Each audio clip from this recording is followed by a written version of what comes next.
покани од едната страна до цел македонски и бугарски државен врв, јајца и камења од другата страна. Отворањето на цар Борис III не беше дочекано како што сакаа само свестените основачи кои тврдеа дека имаат за цел зближување на двата народи. Поклониците на ликот и делото на цар Борис III додека го вееа знамето на последниот бугарски цар, охриѓани фрлаа јајца и камења. Завлакно беше избегнат инцидент на протестот пред седиштето на бугарскиот културен центар среде Охрид, а полицијата едва и успеа да ја одржи ситуацијата под контрола.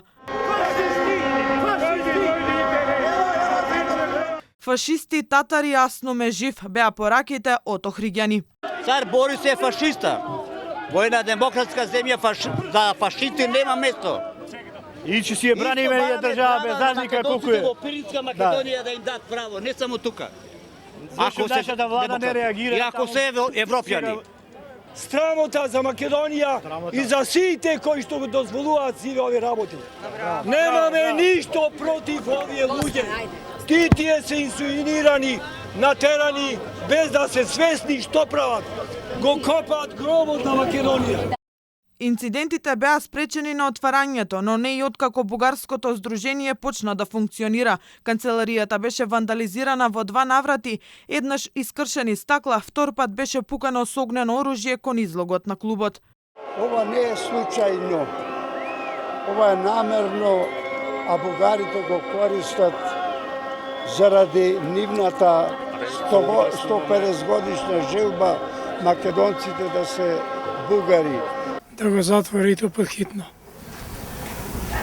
Дали е провокација отворањето на вакви клубови? Провокација е и не е како што треба, мислам. Треба поинакво име да имат, прифатливо за македонскиот народ. Во инцидентите по отворањето на бугарскиот клуб се вбројува и тепачката во кафеана на секретарот. За ова бугарските власти испратија протестна нота, додека македонскиот министер за надворешни смируваше, па дури му отиде и во полничка посета на Пендиков. Мене ми е важно тоа што ќе го каже оштетениот и тоа што ќе го кажат родителите и затоа реков денеска мора да го прекинеме овој циклус на провокации и насилство. И додека македонската власт млако се спротивуваше на сите бугарски провокации, бугарскиот државен врв немаше проблем да упати секојдневни условувања. Да не се случи луѓето кои се со бугарска самосвест во Македонија да изгубат вербата во институциите кои треба да ги штитат и нивните права. Од бугарска страна стигаа и најави за отворање на клубови и канцеларии во сите македонски градови и поголеми села. Македонските институции не можеа да сватат каде е законската дупка која бугарите ја нашле. Со месеци Министерството за правда и Централниот регистар се ја префрлаа топката, кој зошто дозволил име на фашист да носи бугарски културен центар. И конечно, по предлог на опозицијата со многу препирања се гласаа измените во законот за фондации и здруженија. Предлогот на законот во целина го ставам на гласање, ме повикувам да гласаме.